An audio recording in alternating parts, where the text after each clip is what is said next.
Welcome back to Kirk Plain, folks. I just wanted to let you know today is a very special day. I'm going to be speaking to Christians today. I'm going to be speaking to the Bible believers, and I believe that's a pretty special thing. Well, and because the religion of America is from the Bible, I wanted to make sure that I let it be known that it's a great privilege to speak to those that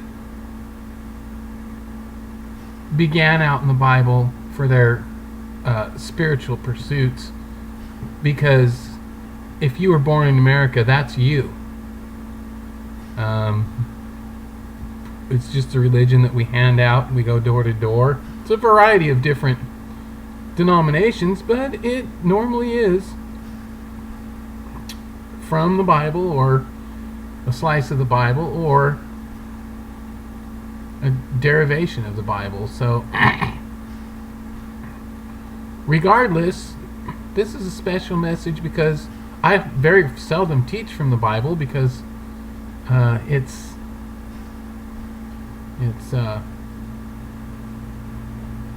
not often the appropriate source to reach people's hearts. There's just a lot of misunderstandings around the Bible, and therefore I avoid them by not speaking from it. I just speak from truth in general, and not the indoctrinations of the Christian religion. But anyway, we're going to open to a specific book of Galatians, chapter 3, and we're going to look at verse 19.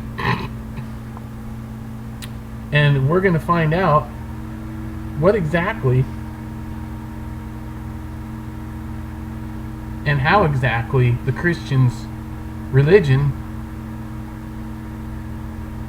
is to be viewed. Now let's take a look here. Galatians chapter 3, verse 19. I'm going to be looking down at the book, so here we go. And I'm reading from the New King James Version. It'll sound different, but it all usually comes together. Galatians chapter 3, verse 19. What purpose then does the law serve? Well, let's answer that. It's in the next verse. It was added because of transgressions, till the seed should come, to whom it was appointed through the angels by the hand of a mediator. Now a mediator does not mediate for one only, but God is one. Is the law then against the promises of God? Certainly not. For if there had been a law given which could have given life, truly righteousness would have been by the law. But the Scripture has confined all under sin, that the promise by faith in Jesus Christ might be given to those who believe. But before faith came, we were kept under guard by the law, kept for the faith which would afterward be revealed. Therefore the law was our tutor to bring us to Christ, that we might be justified by faith. But after faith has come, we are no longer under the tutor.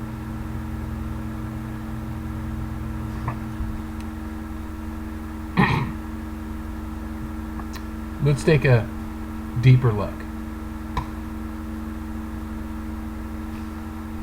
The law, or the first 5 books, or the written word, right? The law. The law is contained in the Bible, so the whole book is the law, because the Christian says God gave it all. Okay? So, what purpose then does this law, or this book, this fleshly understanding, these fleshy words, these written words, these tablets, these books, these laws,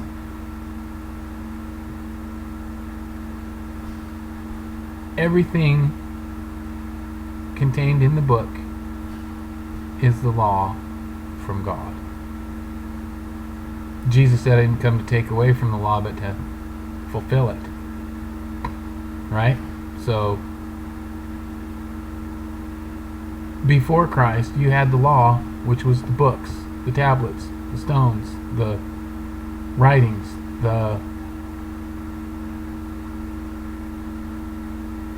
everything that was written in the book. And then he added to the book, and that became also a part of the law, the book, the tablets, the doctrines and commandments of men. Because the scribes and the Pharisees were the ones that kept the book, the word, the law in its written form. So, what purpose then did the law serve? It was added because of transgressions. So we needed the law to come in because there was transgressions, there was wrongdoing, there was sin. And so we needed a law to show the difference between good and evil. Huh? How about that? Because we didn't know the difference between good and evil, like the serpent in the garden had said. We can't tell the difference and we can't do the difference. It's all messed up. Why? Because there was no law given that could ever hold man in appropriate relationship to God. Never was given. You either were with God or you weren't. And no law can make it so. The law was added because of transgressions.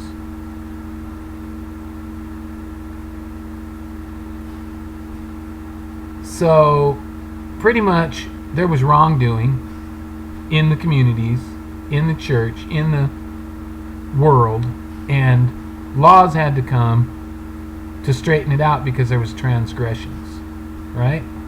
And so that's why we have the laws of today.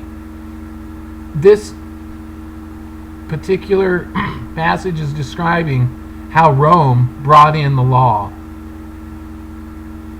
to deal with the transgressions of the community during the day of Christ.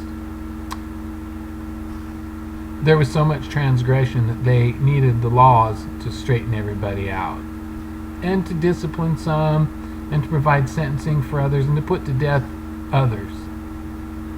And so the law came in because of lawlessness, right, or transgression.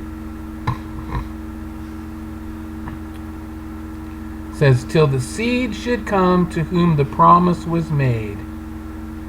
Until the seed of what? What are we talking about? Seed. And it was appointed through the angels by the hands of a mediator. Now the mediator does not mediate for one only, but God is one. Okay, so we're just talking about a mediator between man and God.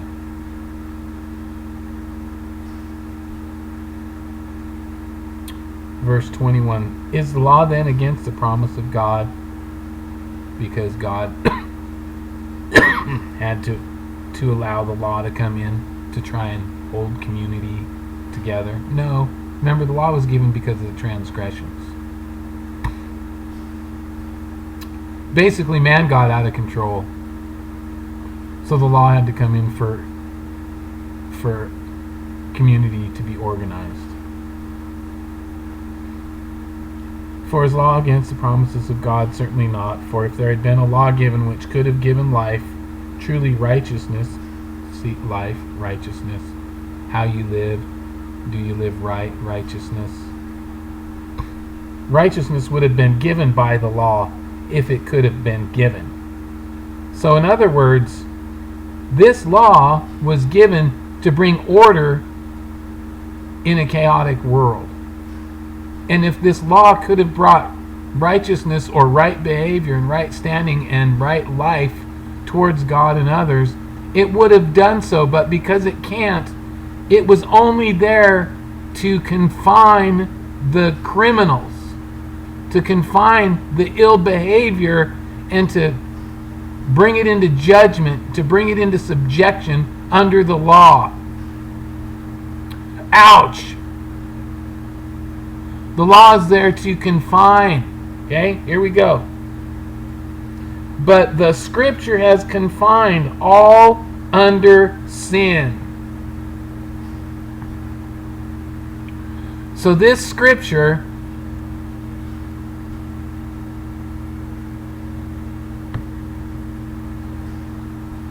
the reading of it, the memorizing of it, the practice of it, and the knowledge of it, and every way you slice it, dice it, and thrice it with your mind, all it's going to do is confine you under sin. If you look at this book to try to make yourself right, you are now confined under your sin. You're trapped, you're snared, you're caught. Because this law was only given because of your transgressions that you're now aware of. And now you're confined and trapped under this law in this Bible by your sin. And you're held in subjection. In other words, you're confined, you're trapped, there's no way out. That's all this Bible was to do. Did it catch you? I hope so. It's done its job.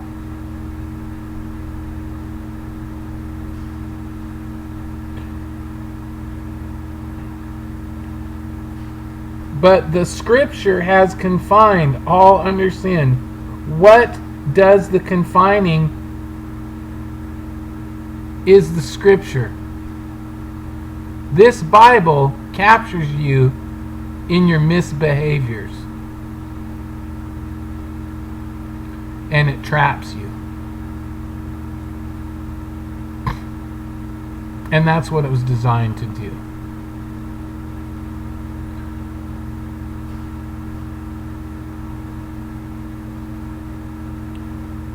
Why? Because then the promise by faith in Jesus Christ might be given to those who would believe.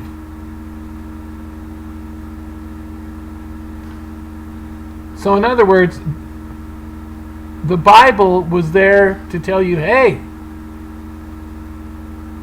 there is no righteousness in the law, in the Bible, in the book, in the world that can save you from your misbehaviors. The law was only given to reveal the fact that life is screwed up and none of us are in any form of righteousness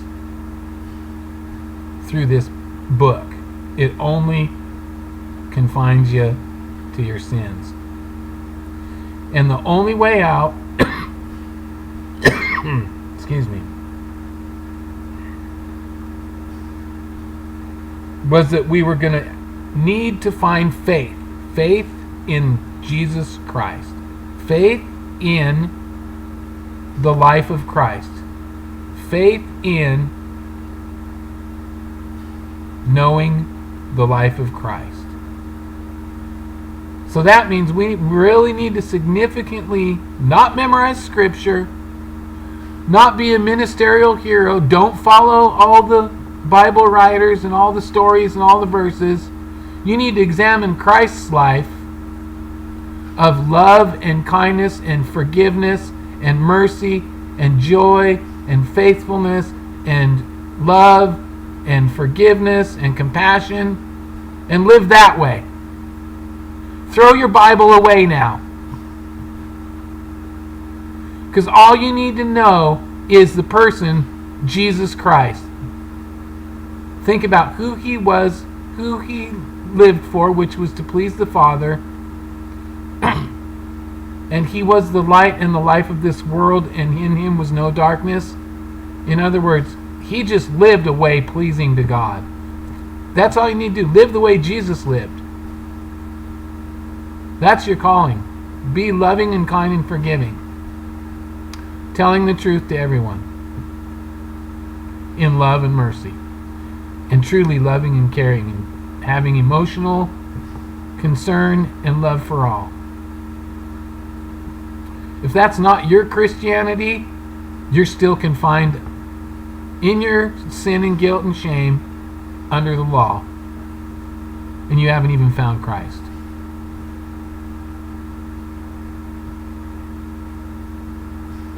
Therefore, the law was our tutor to bring us to Christ, that we might be right by faith, or justified by faith. But after faith has come, we are no longer under the tutor, under the law. We're not under the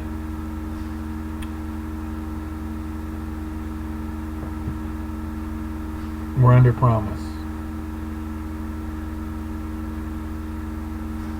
We're not under the scriptural commands. We're under the promise made to us by the Creator through the hands of the mediator. And we are given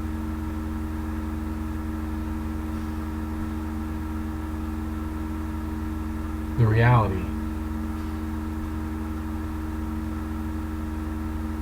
of the relationship we need to have towards others from what we see, because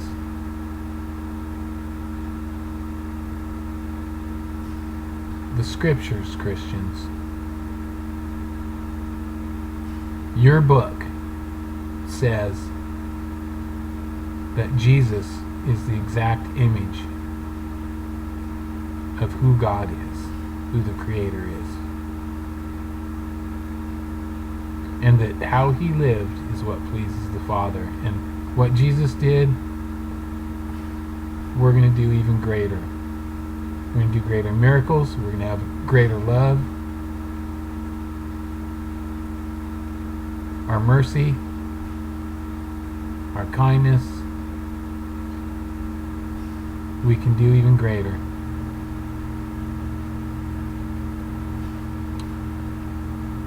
So now, throw your Bible away and meditate to your God, because the Bible is now garbage to you. It's a dead old book written by a bunch of dead old men that are in the heavens now. Or maybe it's just a great book of poetry that has a little piece of truth here and there. I don't know. But I'm going to tell you this. It's not memory verses and being dogmatic about what you believe in the Bible, that Jesus is the only way and all that crap, that makes you right. It's having a right relationship towards the Creator. And it doesn't matter how people do it. They need to do it with the right spirit and the heart, because that's what God called for. And yes, you can do it being a Hindu. And yes, you can do it being a Buddhist. And yes, you can do it to being a Muslim. And yes, you can do it being a New Ager. And I don't know, what else? What else? Pick your method of being right, because it's in your heart towards the Creator. You can call him source, you can call him it, her.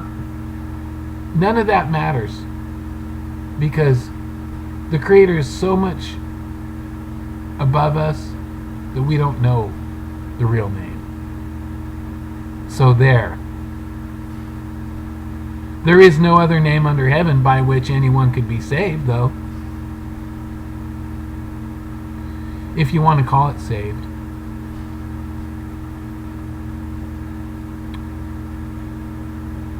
The very name, the very character,